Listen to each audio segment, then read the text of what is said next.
I'm Sarah Calderon, and today's leadership mantra is lead with humility.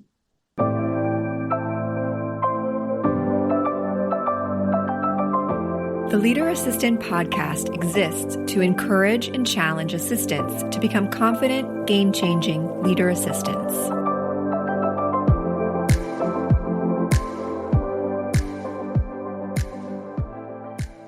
Calling all executive assistants. Are you looking for a way to elevate your skills or earn that promotion you've been eyeing? Nova Chief of Staff's online certification course provides you with the knowledge and confidence you need to stand out on the job. Whether you want to land your dream position or level up in your current role, Nova's self-paced course gives you hands-on practice doing what chiefs of staff do every day. Visit leaderassistant.com/Nova to learn more and secure your spot. That's leaderassistant.com/NOVA. Hey friends, welcome to the Leader Assistant Podcast. It's episode 266. You can check out the show notes for this episode at leaderassistant.com/266. leaderassistant.com/266. And I'm just going to give you a fair warning. My vocal cords are a little bit tired. I've been battling an illness. I'm finally coming out of it, thankfully. But my voice is not quite 100%. So you're going to get the low and raspy and nasally Jeremy today. But I figured, I got to keep the show rolling, right? I got to keep the show rolling. So I'm very excited to be speaking with Sarah Calderon. Sarah is really, I've connected with you, Sarah. I think it was on LinkedIn originally, right? Is that right? Yes, we connected on LinkedIn. Yeah, and so we've been trying to get this going for a while, and I'm excited to finally talk with you. You're the founder of Hey EA, which is an online training platform for executive assistants, hey-ea.com. And you're a career EA, and we're going to get into all that. But first, let's tell us where you're at in the world and what your favorite thing to do when you're not working is. Awesome. Well, Jeremy, thank you so much for having me. First of all, it's a pleasure to be here. I am calling in today from Dallas, Texas. I am a Texas native. This is home for me. And when I am not working, so I am the mom to an almost 2-year-old and expecting my second this summer. So Congrats. For me, when I'm not working, thank you. So for me, when I'm not working, it is time at the playground. It is singing along to the Frozen soundtrack. That really fills up my spare time, and I couldn't be happier about it. Awesome. That's great. Yeah, congrats again. I have two kids, and they are a handful, but they are a precious handful. So it's fun times. So tell us about your career. Where did you end up landing in the assistant role, and why? Yeah, so like so many assistants, it is a job that I kind of fell into. I actually first started as an office assistant way back when I was in college. I was doing a work study job, worked as an office assistant for one of the departments on campus. And then a couple of years after graduation, I ended up getting my first role as an executive assistant. I worked for a Big Four. So that was kind of my first foray into the EA world. And now a whole decade has passed. I've worked for a couple of other companies, and I just love the position. I fell into it like so many other EAs, and I haven't even really wanted to get away. I love the role. I love what I get to do every single day. So it's been a really great career journey for me. Nice. And when did you say career journey, when did you realize that it was a career? I think in my second position as an EA, my second company that I was working for, over time, you get more comfortable in your role, right? You add more value, you get to stretch yourself, and do even more in your position. And that was really the role where I felt myself kind of settling into who am I as an EA and what am I capable of? And that for me is where I said, this is for me, this is the position for me. And I'm just going to keep doing this as long as I can because I really do love it. Awesome. And then, there's this term strategic partnership that I've talked about several times in this podcast. Talk about it with this other assistants of the world, being an assistant myself. Just this idea that, we're not just task rabbits, we are strategic partners. And so talk to us a little bit about maybe how you started to see your role as a strategic partnership and what that looks like, and then maybe even challenges you've faced as you've worked with executives who didn't see it as a strategic partnership, or just even to your more recent roles, how that's been a double-sided agreement of, hey, you know what, this is a strategic partnership, and yeah. So talk through that whole phrase that we hear a lot of, and practically speaking, what do you see your role as a strategic partner looking like? Yeah, that's a great question. What is a strategic partnership? It's something that it's hard to define sometimes. So when I think about strategic partnership, a lot of times I think about the first meeting that you might have with an executive. So let's say, for example, you have just started supporting an executive who's new to the role. Maybe they've never had an assistant before. You're just supporting them for the first time. And a lot of times that conversation with the first conversation you have with that executive, it can go a little something like, the executive saying, Jeremy, I'll pick on you for example. You can pick on me, that's right. The executive might say, Jeremy, I've never had an assistant before. I'm pretty self-sufficient. I'm not really sure what you can do for me, but I'll just let you know if anything comes up. I'll send you an email. I'll send you a Slack. You'll hear from me, And it puts you into that reactive space, right? That almost TaskRabbit space that you just mentioned. And, when you've been an assistant for a little bit, maybe you redirect the conversation a little bit and, start talking about how you can help them with their travel and their expenses. And maybe you have an idea of a few meetings that you can go ahead and start scheduling for them. And all of that stuff is super important. Travel, expenses, calendaring. I mean, it's kind of the backbone of what we do, right? But even still, the executive might end that conversation with you and say, thanks for the suggestions. I have a trip coming up next week, but let me just work out the details and get back to you. So once again, you're left in that reactive zone, right? Yeah. And when you're sitting back and just waiting for them to tell you what they need, it's not really engaging in a partnership, is it? Yeah, I mean, it's like I've had dozens of conversations and coaching clients with assistants, and I've talked to them, and it's like, I can't get my executive to give me more work, or, that just what you mentioned, they say they'll handle it themselves. And that's not the back and forth strategic partnership that many of us assistants desire. Yes. Oh my goodness. I can't get my executive to give me more work. Mm-hmm. Yes.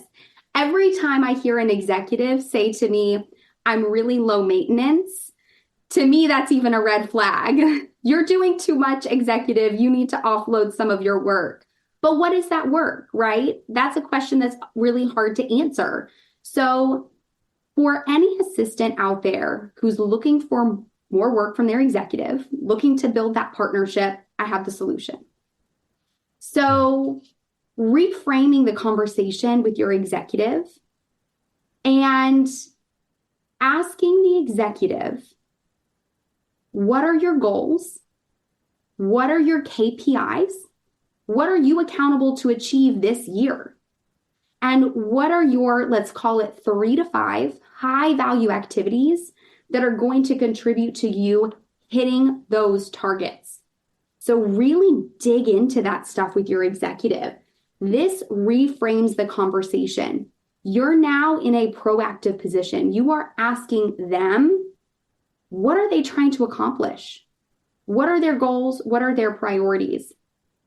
And is it going to shock a lot of executives to have you sit there and ask them all of these questions? It probably will. Yes. They're not going to expect that from you.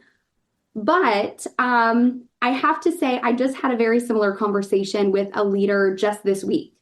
So I was in the office and I ran into a leader who he works in a different division, usually outside of the US offices. So we don't really work super closely together, but we know each other. And this leader was recently promoted. And he was telling me that he, for the first time ever, is now going to have a dedicated assistant. And he just had a big question mark. He didn't even really know what to ask, but he was just saying, right. Sarah, I feel like I need help because I don't know where to start. What does my assistant do? How do I really start giving her my calendar and different tasks? Like, he didn't even know what questions to ask me. He just had questions. And this is how a lot of executives will walk into that conversation with you, whether they're a new executive or maybe you're just starting to work with them for the first time. They don't know how to handle it. It's right. Just a bunch of questions. So the first thing that I said to him was, sit down with your new assistant and ensure that she is clear on what your priorities are, what your KPIs are, what are you accountable to achieve. And he looked at me funny and he just goes, wait, I'm going to sit there and I'm going to talk to her about my goals. Mm-hmm. It was a really puzzling moment for him, but I said, yes, absolutely. That is step number one. That is really where you need to start. And unless she's super clear where you are going, executive, unless your assistant is super clear where you are going, they can't actually help you get there. Mm-hmm. And once the assistant is super clear on what the priorities are, they can be more proactive. They can think like the executive. They can anticipate and understand where the executive needs to spend their time. So for this leader that I was talking to, this was a huge light bulb moment for him. And Jeremy, this was like a super quick 3-minute conversation. I mean, we just bumped into each other in the right. hallways. We had to run to our meetings. We were about to be late to our respective meetings. We had 3 minutes, but I couldn't let him go without helping him out just a little bit. But in 3 minutes, he got it. A light bulb went off. So for any assistant out there who may be concerned about having this conversation with their executive, because it feels a little bit full on to just start asking them, what numbers are you supposed to hit this year? What is your boss holding you accountable for? It can feel a little intimidating to have that conversation, especially with someone you're supporting just for the first time. They will be a little bit questioning why you're asking these questions, but in 3 minutes, I can guarantee they'll get it. And that is the conversation that really changes the partnership. That's how you start entering into a strategic partnership. It allows you to be less reactive, more proactive. It's a small conversation that's so impactful. Yeah, it's funny you mentioned that because I was talking with an assistant and they were like, or actually I was talking with a company's group of assistants. And, there's like, okay, well, this is a common question I get, but how do I do more for my executive? How do I level up and all this?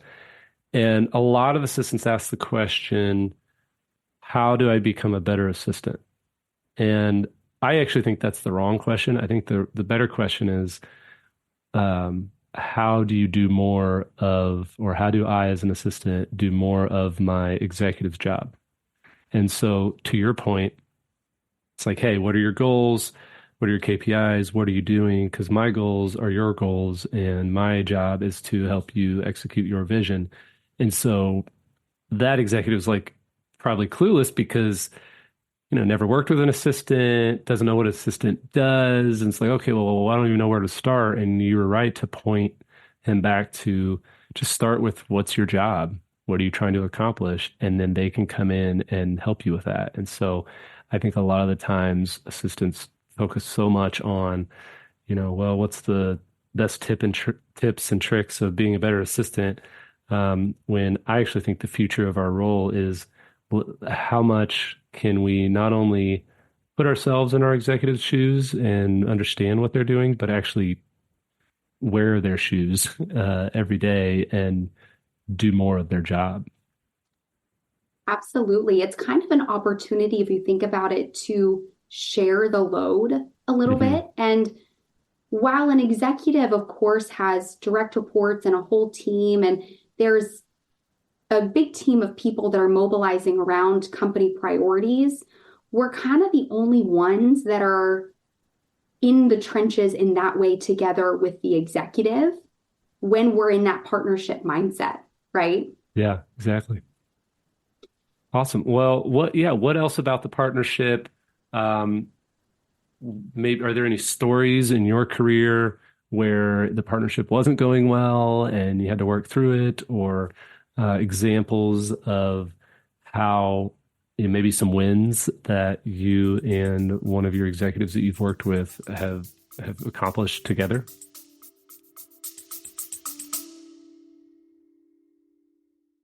Are you ready to elevate your career in 2024? I'm Maggie Olson, founder of Nova Chief of Staff Certification, the first of its kind online course for aspiring and existing chiefs of staff.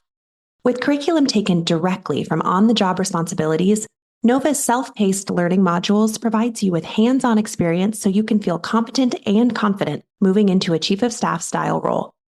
It's the perfect next step for executive assistants. Head to leaderassistant.com/Nova to learn more, grab the syllabus, and enroll today. I will say one thing, aside from having this conversation, which is super important, but the other thing that I've done in my career that has really changed the way I've been able to build partnership with my executives is being a part of their team. And I mean that in the sense of I'm in all of their leadership meetings, team offsites, everything that they're doing along with their direct reports, getting ingrained as someone in the team who's in those meetings. And I'm not talking about sitting in a weekly team meeting, or taking notes. I'm talking about sitting in that meeting as a member of the team. Hmm. That has really changed. That's something that I started doing years ago and completely changed how I'm able to do my role and the value that I'm able to bring not only to my executive, but to his direct reports and to his entire team. Yeah.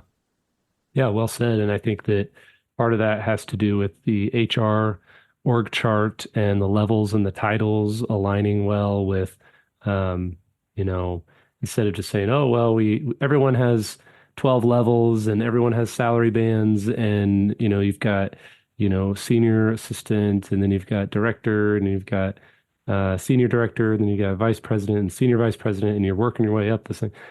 All the departments have that, but then you throw in the assistant on the org chart, and they're just kind of off in the ether, and they're just like, okay, well, this is whatever, and you're just the assistant. So I think having that structure and fighting for that structure for the assistants um, really will help even just the organization overall to just practically see on the org chart that you're part of the team instead of just this little bubble by itself. Yeah, absolutely.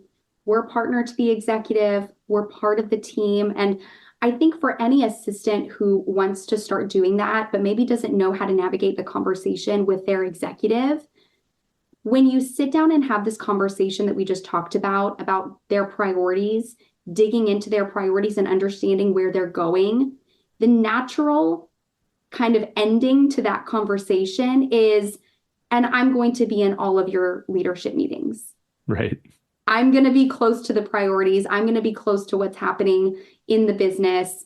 So as things change, I mean, we all know in business, priorities change and objectives change, right? You kind of have to change course sometimes. But you don't know about that a lot of times unless you're in those key strategic meetings.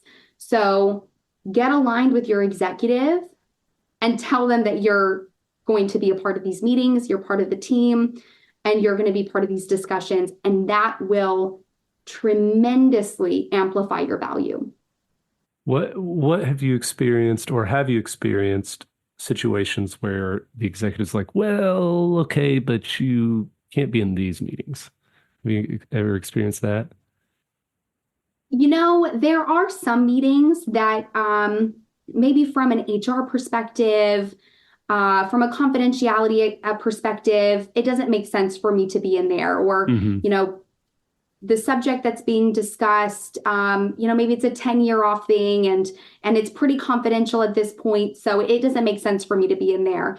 And that's fine. And my executive and I, we've had an open conversation.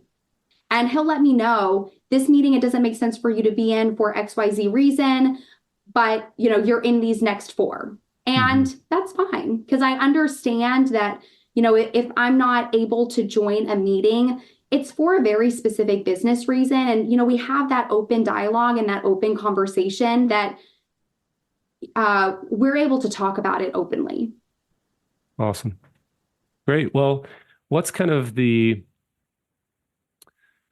ongoing, so you've had that conversation, you've established, okay, I'm going to be in the meetings, I'm part of the team.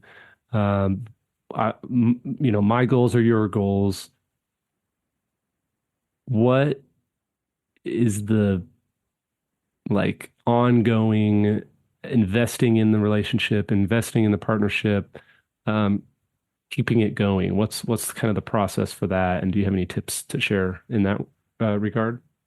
Yeah, absolutely. It is an ongoing thing for sure. And one thing that I like to talk about a lot, and I talk about this in my course as well, is the power of the reset.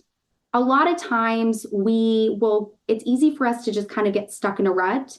Maybe you were joining some meetings and then you felt like you were a little bit too busy to join them. And so you need to kind of get back into them. Or maybe your executive has stopped sharing or maybe your executive has stopped sharing their priorities or has started keeping you out of the loop simply because they just are forgetting to tell you things, right? Sometimes that stuff happens. We get busy, we get caught up in our own stuff. And in those situations, you just hit reset. You call for a reset conversation with your executive. Maybe you go back to this foundational conversation about looking at their priorities, looking at their KPIs, or maybe you need to reset another aspect of your partnership, your communication, a task. Maybe a task is grown inefficient and needs to be reset. Call for those reset conversations with your executive, and it's a good thing. So anytime you call for a reset, your executive should know, all right, we're getting back on track. Good stuff is going to come out of this conversation, and we are going to course correct and head in the right direction.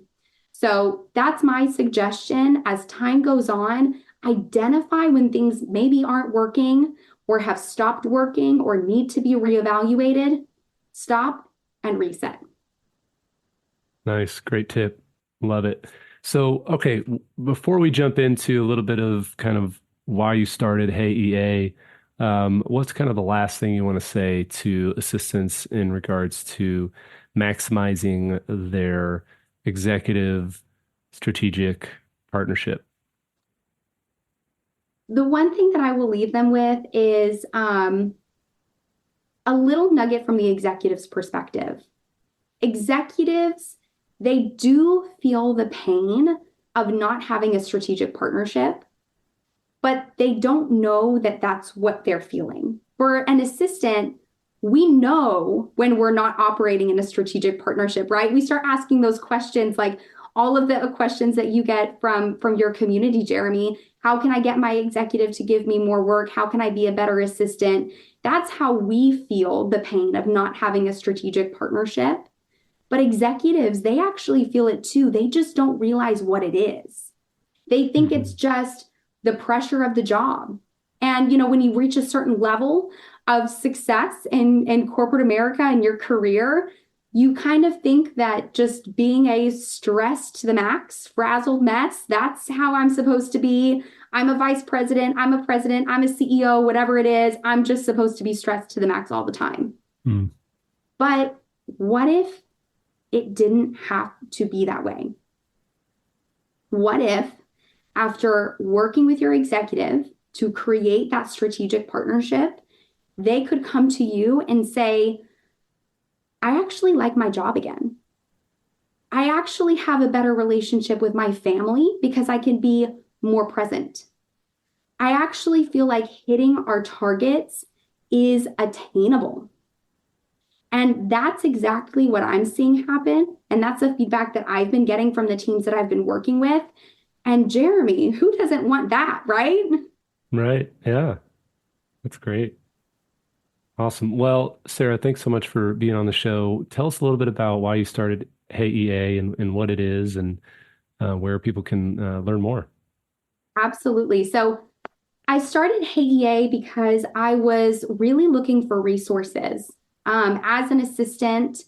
And so I created Hey EA in order to help assistants love their jobs again, and also to help executives find more fulfillment in their role too. It's amazing how, we can really truly help each other.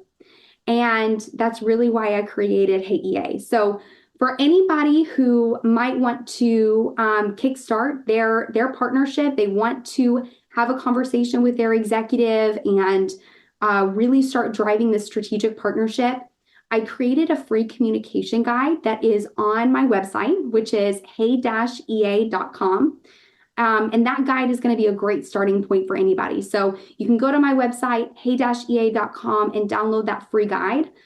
Also, you can sign up for my free weekly newsletter. I just drop into your inbox once a week with a super short, super quick email that I hope gives you a ton of helpful resources and value. And then second, I'm offering my course, The Profit Center Partnership, which again, you can find on my website. And just for your listeners, Jeremy, I want to thank you so much for having me on. So for your listeners, I'm offering a 10% off code for my courses. So they can just enter Jeremy10 at checkout and get 10% off of the courses. So anybody who might be interested in that. And also, I'm on LinkedIn. So come connect with me on LinkedIn, just Sarah Calderon on LinkedIn. Awesome, Sarah. Well, I'll put all those links in the show notes at leaderassistant.com/266 so people can find everything easily and reach out and say hi. Best of luck to you in your career and your baby and all the good stuff. And thanks again for being on the show. It's been great chatting with you about a strategic partnership between an executive and their assistant. And I know that it's a topic we could talk about for a long time, and we will talk about it again and again on this podcast, as it's important. And I think your nuggets of wisdom were great and helpful. And I'm excited for everyone to listen and reach out and say hi. Awesome. Thank you so much for having me. It's an honor to be on your podcast, Jeremy. Thank you.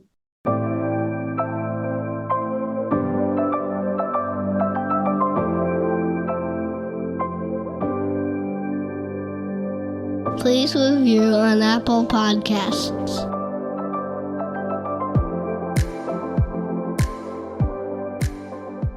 GoBulls.com